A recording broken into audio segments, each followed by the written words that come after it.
देखो अब करते हैं हम एक्सियम्स, ठीक है। तो एक्सियम करेंगे, कुछ एक्सियम जिन्हें हम कहते हैं लीनियर पेयर एक्सियम्स, ठीक है। क्या करेंगे? Linear pair axioms, linear pair axioms.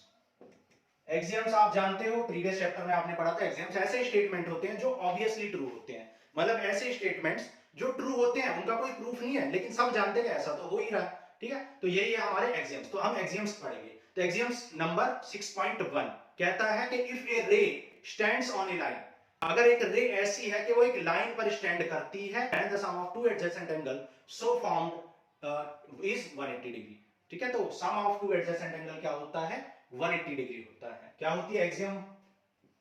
Axiom 1 कह लो या एक्सियम 6.1 कह लो, बुक के अकॉर्डिंग, एनसीईआरटी, ठीक है। तो क्या कहेंगे? इफ ए रे, अगर ए ray stands on a line, stands on a line, अगर एक रे स्टैंड करती है एक लाइन पर या एक स्ट्रेट लाइन पर, लाइन हमेशा स्ट्रेट ही होती है।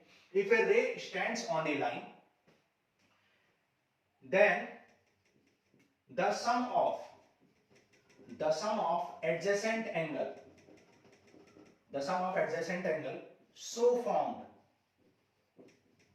is always 180 degree। तो इस प्रकार जो एडजेसेंट एंगल बनते हैं उनका सम हमेशा क्या होता है? 180 डिग्री होता है, ठीक है। मतलब कह रहा है कि इफ ए रे, अगर कोई रे स्टैंड करती है ऑन ए स्ट्रेट लाइन, एक स्ट्रेट लाइन पर, then the sum of adjacent angle, तो इस तरीके से sum of adjacent angle so formed, इस प्रकार जो एडजेसेंट एंगल बने हैं उनका सम हमेशा 180 डिग्री होता है। देखो कैसे, ठीक है। तो हमने क्या किया? एक लाइन बना ली, और उस लाइन के ऊपर हमने क्या बना ली? एक रे बना ली, ठीक है। एक लाइन बना ली, मान लो ये हमने लाइन बना ली ए बी, मान लो ये हमारी एक लाइन है ए बी, और इस पे मैंने एक रे बना ली, मान लो ओ एक्स, ठीक है। एक लाइन ए बी है और उस पर एक रे बना ली ओ एक्स। क्या बोल रहा है? If a ray stands on a line, एक लाइन के ऊपर अगर रे को स्टैंड कर दें, then sum of adjacent angle, तो एडजेसेंट एंगल का सम, कौन से एडजेसेंट? सो फाउंड, इससे जो बने हैं, ऐसा करने से जो एडजेसेंट एंगल बने उनका सम इज ऑलवेज 180 डिग्री, उनका सम हमेशा 180 डिग्री होता है। तो आप देख सकते हो कि जब हमने एक रे को ऐसे स्टैंड किया, तो आप देख सकते हो एक एंगल तो बना ये और एक एंगल बना ये, भाई दो एंगल बनी, एंगल ए और एंगल बी। क्या ये एडजेसेंट एंगल है? यस, ये एडजेसेंट एंगल है। क्यों? क्योंकि इनका वर्टेक्स कॉमन है, इनकी एक आर्म कॉमन है और इनकी एक आर्म अपोजिट है, मतलब इस कॉमन आर्म के अपोजिट साइड में है एक आर्म। तो आप कह सकते हो कि ए एंड बी क्या है? एडजेसेंट एंगल है। So adjacent angle so formed always, उनका सम क्या होता है? 180 डिग्री होता है। तो आप कह सकते हो angle A plus angle B is always equal to 180 degree. मतलब अगर एक लाइन के ऊपर, एक स्ट्रेट लाइन के ऊपर मैं क्या बना दूं? रे बना दूं, तो ऐसे एडजेसेंट एंगल बनने पर, जो एडजेसेंट एंगल बनते हैं उन एंगल का सम हमेशा 180 डिग्री होता है। ये एक्सियम कहती है, और ये ऑब्वियस है, इसमें आपको कुछ समझाना नहीं है, ये इसका कोई प्रूफ नहीं है, लेकिन ये ऑब्वियस है। आप कह सकते हैं यस ऐसा है। भाई मैंने एक लाइन है, एक लाइन के ऊपर मैंने एक रे बना दी, तो आप देख सकते हैं एडजेसेंट एंगल का सम 180 डिग्री होगा, ऑब्वियसली है, क्योंकि एक लाइन हमेशा 180 डिग्री बनाती है। क्लियर है आपको बात? समझ में आ गई?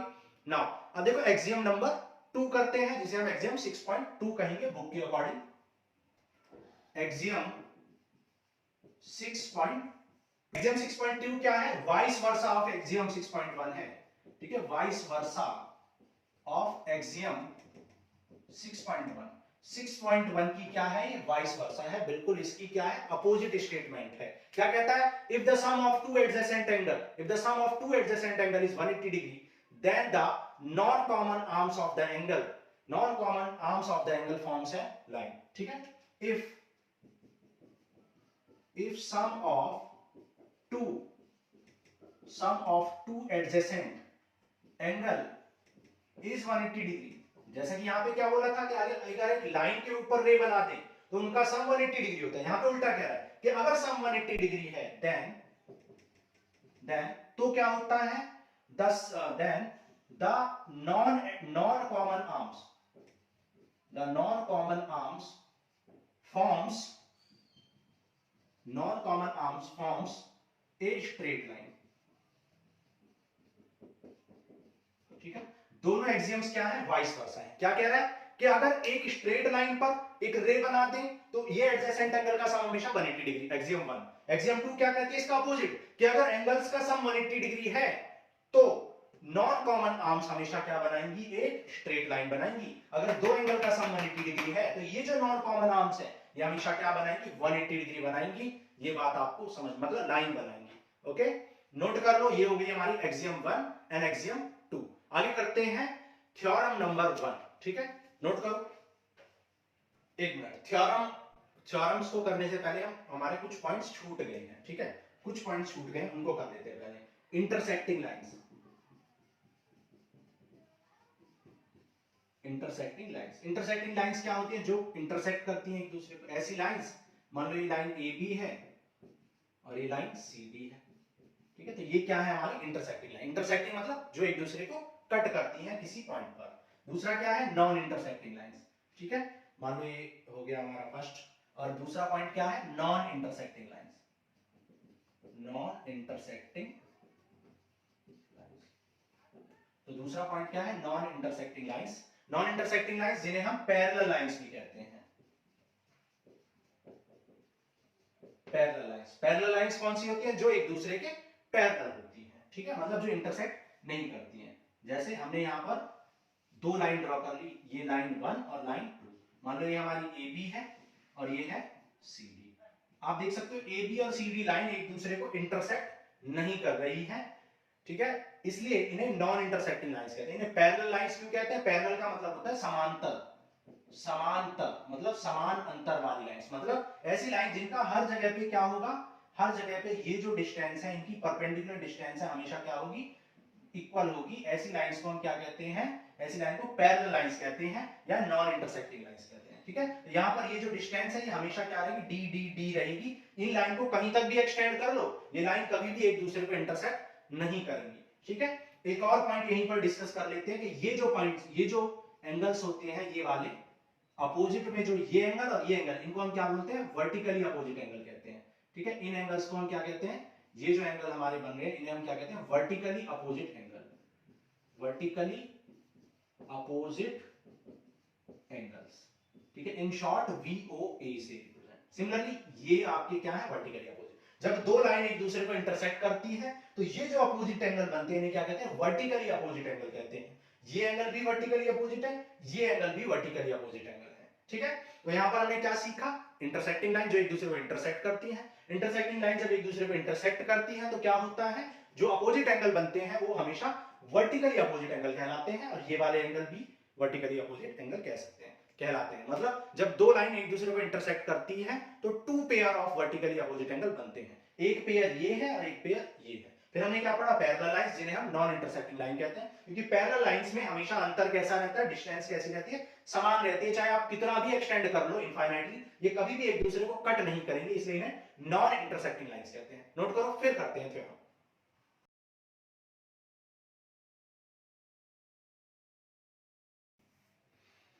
अब देखो थ्योरम नंबर 6.1 करते हैं। कह रहा है if two line intersect each other then the vertically opposite angles are equal. अगर दो लाइन एक दूसरे को क्या करती है, इंटरसेक्ट करती हैं, तो वर्टिकली अपोजिट एंगल हमेशा क्या होते हैं, इक्वल होते हैं। ये है थ्योरम नंबर 6.1। थ्योरम 6.1 क्या कहता है, if two lines intersect each other, two line intersects each other, then vertically opposite angle so forms, vertically opposite angle so formed, इस प्रकार जो vertically opposite angle बनते हैं are always equal, are always equal। मतलब अगर दो line एक दूसरे को क्या कर रही हैं, इंटरसेक्ट कर रही हैं, तो वो हमेशा जो वर्टिकली अपोजिट एंगल बनाएंगे वो हमेशा क्या होंगे, इक्वल होंगे। ठीक है, इस बात को हम क्या करेंगे, प्रूफ करेंगे थ्योरम नंबर 6.1 में। देखो प्रूफ, देखो प्रूफ करते हैं। आप देख सकते हो कि मान लो यहां पर लेट कर लेते हैं, लेट मान लो ये है हमारी एक स्ट्रेट लाइन AOB, मान लो ये क्या है, AOB है, और ये क्या है, मान लो COD है, COD है। और यहां पर आप देख सकते हो एक तो ये बन रहा है और एक ये बन रहा है। भाई ये भी वर्टिकली अपोजिट एंगल है और ये भी वर्टिकली अपोजिट एंगल है, अभी मैंने आपको बताया भी था कि कितने वर्टिकली अपोजिट एंगल बनते हैं, 2 pairs of vertically opposite angle बनते हैं, यहां पर मैंने बताया था। तो आप क्या लिखोगे, since lines AB and CD are, क्योंकि line AB and CD are intersecting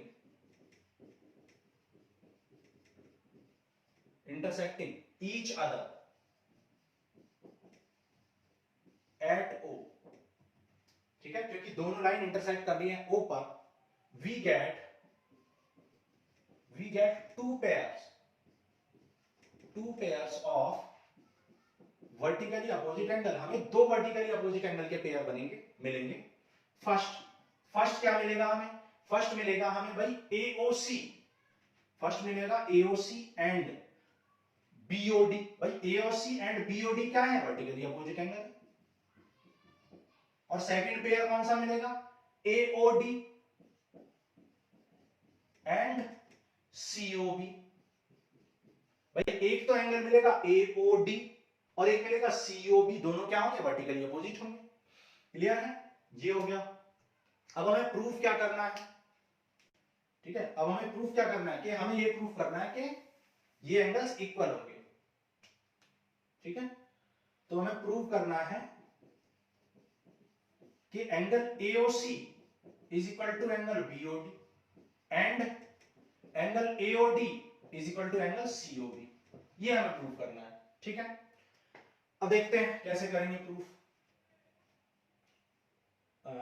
अब देखो आप यहां पर ध्यान से देखो कि ये जो AB एक स्ट्रेट लाइन है, इस पर OC स्टैंड कर रही है, तो आप क्या लिखोगे, सिंस रे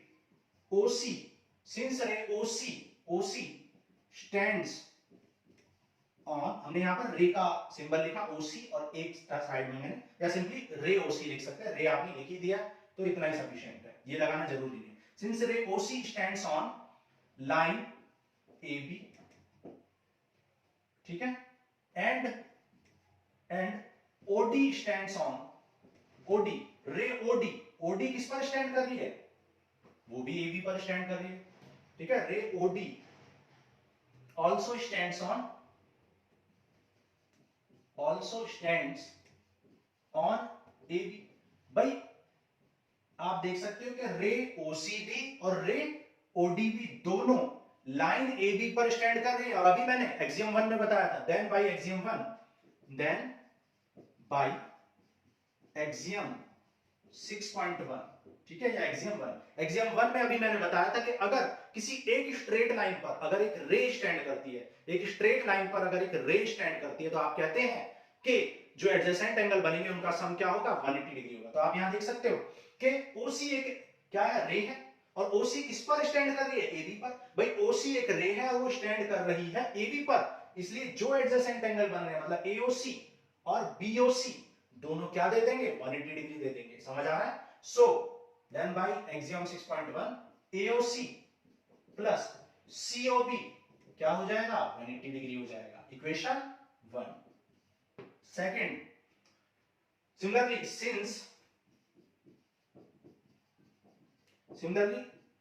सिंस रे, सिमिलरली आप कह सकते हो ray OA and OB, OA और OB स्टैंड्स ऑन, किसके ऊपर स्टैंड हो रही है, OA और OB CD रे के ऊपर, CD लाइन के ऊपर स्टैंड कर रही है, स्टैंड्स ऑन लाइन CD पर स्टैंड कर रही है। आप देख सकते हो CD पर स्टैंड कर रही है, OAB और OB भी दोनों, OA और OB CD के ऊपर स्टैंड कर रहे हैं। और अभी एक्सियम 1 में फिर से बताया था अभी कि इनका सम जो एडजेसेंट एंगल बनेंगे, भाई CD के ऊपर जो रे स्टैंड कर रही है, इसके जो एडजेसेंट एंगल, इनका सम कितना होगा, 180 डिग्री। सिमिलरली CD के ऊपर ये भी रे एक्सटेंड कर रही है, तो इनका सम भी कितना होगा, 180 डिग्री। तो आप कह सकते हो AOC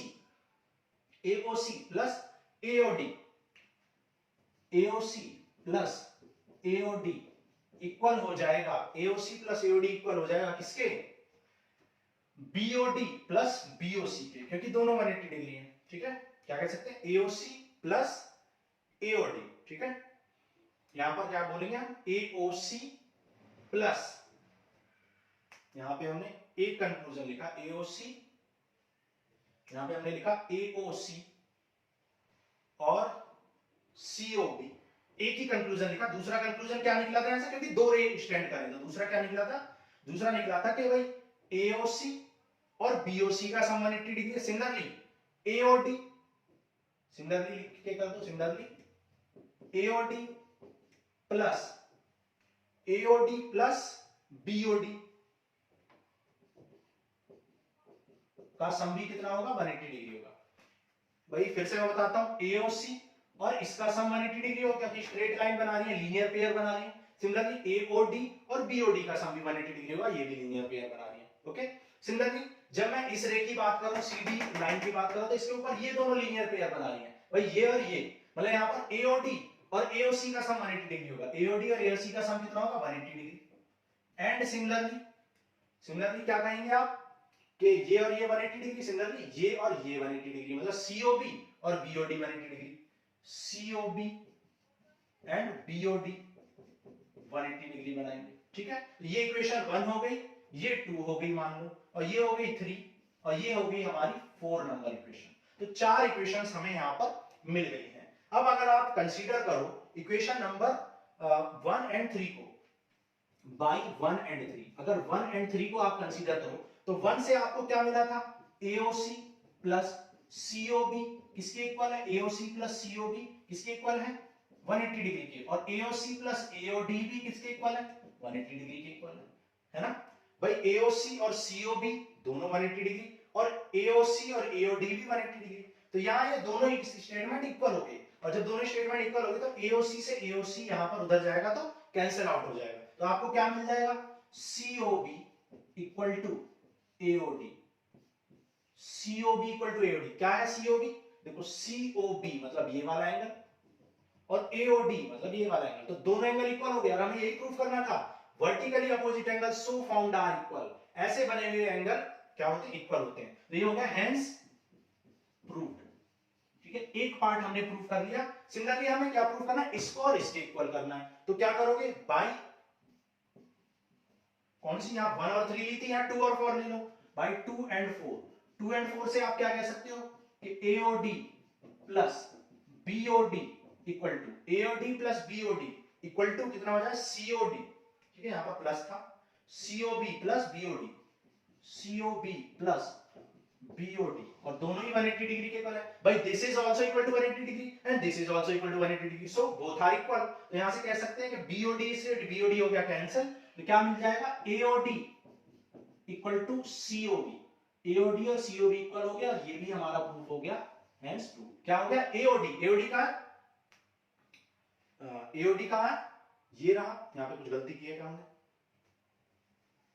AOD और BOD, AOD और COB, AOD और COB, यहां भी AOD और COB आया था, कुछ गड़बड़, AOD और COB दोनों स्टेटमेंट से सेम ही बात पता चली है। ठीक है, तो दोनों से ही सेम बात पता चली है। तो अब इसको सिमिलरली हम क्या कर सकते हैं, सप्लीमेंट्री से भी कर सकते हैं। कैसे भाई, जब AOD और COB दोनों से ही एक ही स्टेटमेंट मिल गया, तो मैं COB को क्या लिख सकता हूं, देखो भाई COB को क्या लिख सकता हूं, 180, क्योंकि दोनों सप्लीमेंट्री है, लीनियर पेयर है, तो COB को क्या लिख सकता हूं, 180 माइनस AOC। भाई मैं COB को क्या लिख सकता हूं, COB को लिख सकता हूं 180 माइनस, क्योंकि ये पूरा 180 डिग्री है, सप्लीमेंट्री है। कभी आपको बताया था सप्लीमेंट्री में एक एंगल A है तो दूसरा क्या होगा, 180 माइनस A। तो ये COB है, तो ये दूसरा क्या हो जाए, 180 माइनस AOC, और दूसरा क्या हो जाए, 180 माइनस AOD, 180 माइनस AOD क्या हो जाए, BOD। 180 से 180 कैंसिल, माइनस से माइनस कैंसिल, तो यहां पर क्या आ जाए, AOC equal to BOD। AOC equal to BOD, तो यहां पर दोनों से ही हमें सेम मिला था, यहां पर AOC इक्वल टू BOD भी हमने प्रूव कर दिया। ठीक है, नीचे दिखाई दे रहा है। ओके, तो ये हमने कर ली थ्योरम नंबर 6.1। अब नोट कर लो, फिर आगे करते हैं examples based on theorem 1 and axiom 6.1 and 6.2 पर बेस्ड एग्जांपल। ठीक है, नोट करो, आगे चलते हैं। देखो एग्जांपल 1 क्या, in figure lines PQ and RS intersect each other at point O, ठीक है, दिए गए फिगर में लाइन PQ और RS है जो एक दूसरे को इंटरसेक्ट करती है O पर। If POR ratio ROQ is 5:7, find all the angles, ठीक है, सारे एंगल्स आपको बताने हैं। एग्जांपल नंबर 1, एग्जांपल 1 का सॉल्यूशन क्या कह रहा है कि PQ एंड RS दो इंटरसेक्ट करती हैं लाइन। तो देखो इस तरीके से हमने दो इंटरसेक्टिंग लाइंस बना ली। ये है हमारा PQ,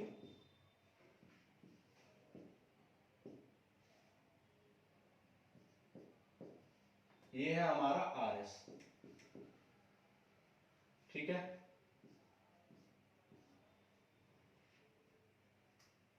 POR और ROQ का रेशियो 5:7 है। POR, ठीक है, और ROQ ये आपको गिवन है, इसका रेशियो 5:7 है, ये हमें गिवन है, ठीक है। आपको सारे एंगल्स निकालने, फाइंड ऑल एंगल्स, ठीक है। तो देखो ये हमें गिवन है और फाइंड क्या करना है आपको, फाइंड करना है, देखो P ये पॉइंट O है, तो POS एंगल POS फाइंड करना है, ठीक है। और क्या फाइंड करना है, एंगल SOQ फाइंड करना है, SOQ। और क्या POR, एंगल POR फाइंड करना है। और क्या फाइंड करना है, angle ROQ, angle ROQ find करना है, ठीक है। तो ये चार एंगल्स आपको फाइंड करने हैं, ओके। नाउ अब देखो कैसे करेंगे। अभी हमने आपको वर्टिकली अपोजिट एंगल्स थ्योरम बताई थी कि जो वर्टिकली अपोजिट एंगल होते हैं वो इक्वल होते हैं, ठीक है। तो since POS, angle POS equal होगा एंगल ROQ के, ठीक है, एंगल ROQ के। क्यों, वर्टिकली अपोजिट एंगल है। अभी हमने थ्योरम में प्रूफ किया कि वर्टिकली अपोजिट एंगल इक्वल होते हैं। सिमिलरली एंड आप कह सकते हो कि SOQ इक्वल होगा POR के, ये भी वर्टिकली अपोजिट एंगल है भाई। SOQ मतलब ये वाला एंगल, और POR मतलब ये वाला, ये एंगल इसके इक्वल होगा, ये एंगल इसके इक्वल होगा, वर्टिकली अपोजिट एंगल, ये दोनों इक्वल और ये दोनों भी इक्वल, ठीक है। ये बात तो हमें पता है। अच्छा POR कितने और ROQ 5:7 है। POR कहां है, POR, और ROQ कहां है, ये है। अब एक बात बताओ, आप जानते हो सिंस POR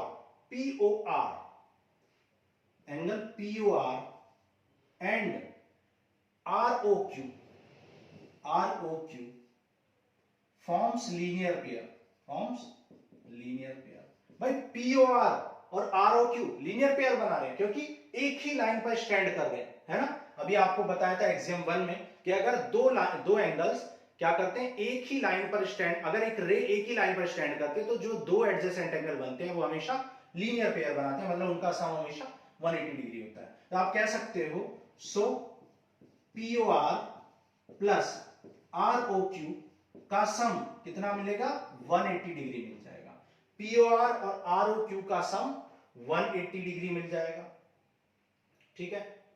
अब POR कितना है, POR है 5:7। अब देखो जब कोई भी चीज रेशियो में गिवन होती है तो आप उसको 5x और 7x इस तरीके से लेट कर लेते हो। आपने प्रीवियस क्लासेस में पढ़ा होगा रेशियोज में कि रेशियो हमेशा अगर 5:7 है तो आप क्या करते हो, 5x एंड 7x इस तरीके से लेट कर लेते हो। तो लेट कर लो, लेट कर लेंगे यहां पर, let POR equal to 5x and ROQ equal to 7x। भाई POR को 5x लिख लो और ROQ को 7x लिख लो, तो ये हो गया 12x equal to 180। So x आ जाएगा 150, ठीक है, 15 आ जाएगा, 12 बन जाए 12 आ जा। x की वैल्यू क्या आ गई, 15 आ गई। जब x की वैल्यू 15 आ गई तो अब आप एंगल्स निकाल सकते हो। एंगल POQ, भाई एंगल POR को आपने 5x लेट किया था तो ये हो जाएगा 5 इंटू 15, तो ये हो जाएगा 75। सिमिलरली ROQ कितना था, ROQ 7x, 7 इंटू 15 105, ठीक है, 75 और 105, ठीक।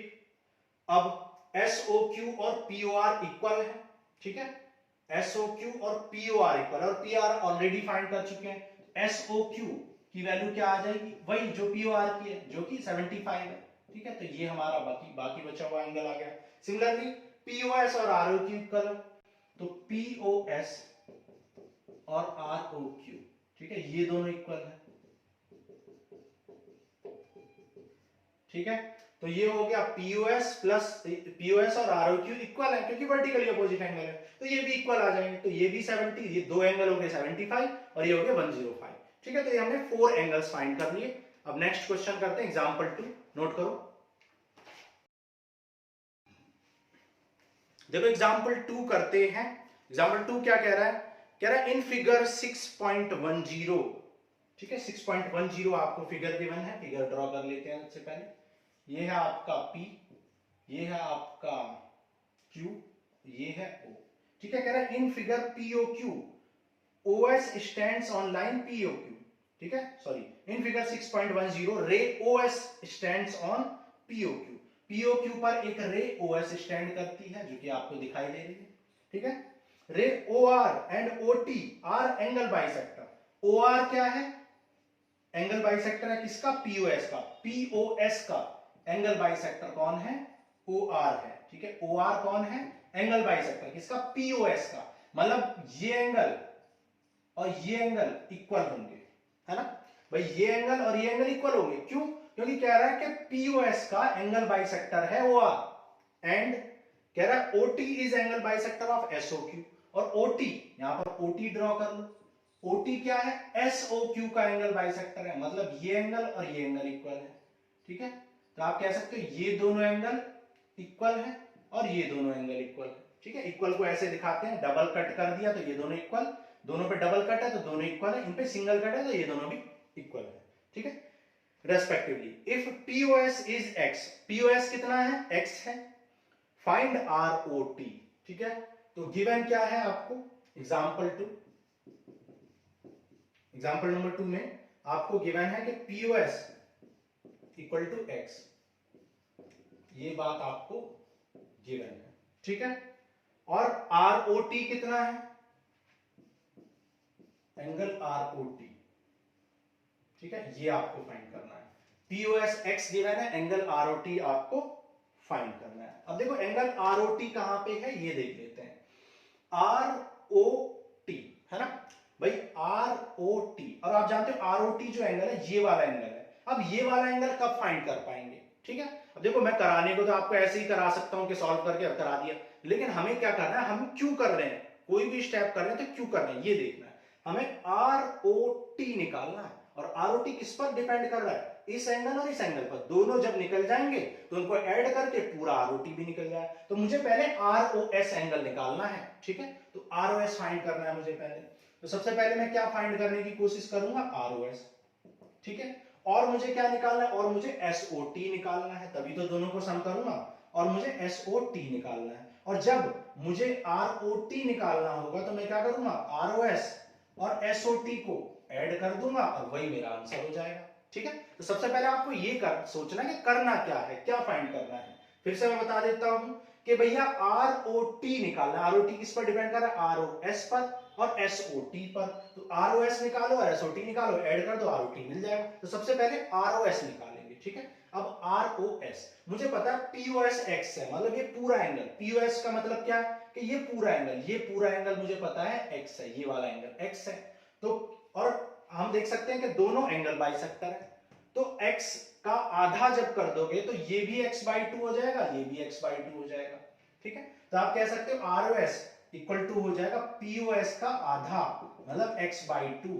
ठीक है, क्यों, as OR is angle bisector, क्योंकि OR एंगल बाइसेक्टर है किसका, ऑफ POS का। भाई POS का आधा एंगल है ROS, तो ROS की वैल्यू क्या आ जाए, POS का आधा, मतलब 1/2 of x। Okay, similarly SOT, अब आप देख सकते हैं SOT भी एंगल बाइसेक्टर है, लेकिन किसका, SOQ का। ठीक है, SOT किसका बाइसेक्टर है, SOQ का। तो SOT कितना आ जाएगा, SOQ और डिवाइड बाई 2।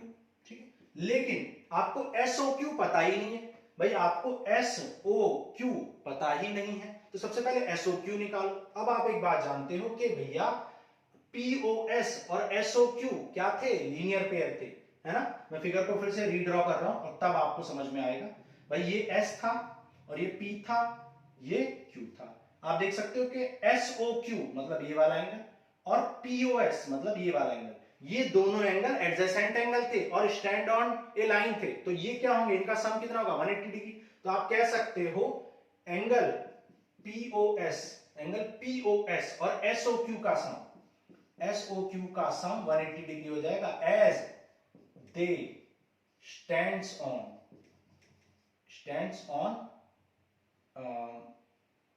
क्या कहेंगे? As OS stands on line PQ। तो इसलिए एंगल POS और SOQ का सम 180 डिग्री हो जाएगा। फिर से मैं बता देता हूं, एंगल POS और SOQ का सम कितना हो जाएगा? 180 डिग्री। आप सिंपली कह सकते हैं लीनियर पेयर, या कह सकते हैं as OS stand on POQ so by axiom. ठीक है, एक्सियम से आप कह दोगे। तो POS और SOQ का सम 180 डिग्री। मुझे किसकी रिक्वायरमेंट है? SOQ की। तो SOQ कैसे निकलेगा? SOQ निकालने के लिए मुझे POS को उस साइड शिफ्ट करना पड़ेगा।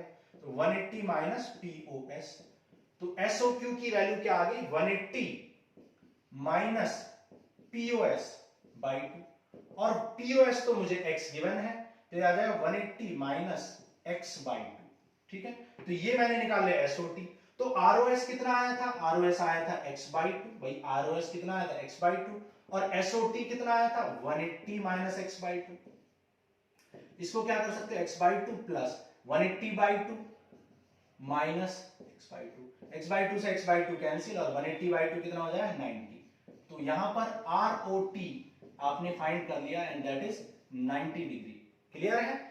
इसको दोबारा से आप देखो रिवर्स करके और तब समझो। ठीक है, मैं चाहता था इस क्वेश्चन को 1 मिनट में करके कर सकता था, 1 मिनट में कर देता, लेकिन मैंने क्या किया? आपको इस तरीके से समझाने की कोशिश की है कि हमें क्या निकालना है, क्या निकालने के लिए किस किस चीज की जरूरत पड़ रही है उनको निकालो। तो इस तरीके से हमने आपको कराया है। तो एग्जाम्पल 2 हो गया, एग्जाम्पल 3 करते हैं, नोट कर लो।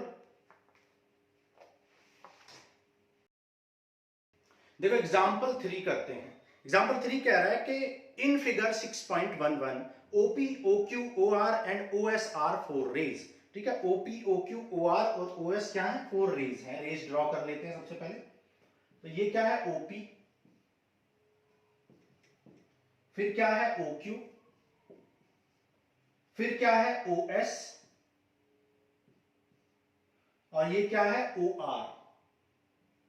ठीक है, कह रहा है in figure, in the given figure 6.11 में आपसे बोला है OP, OQ, OR और OS ये सब क्या है? 4 रेज हैं। ओके, कह रहा है प्रूव दैट दिस इन सब का सम 360 डिग्री होगा।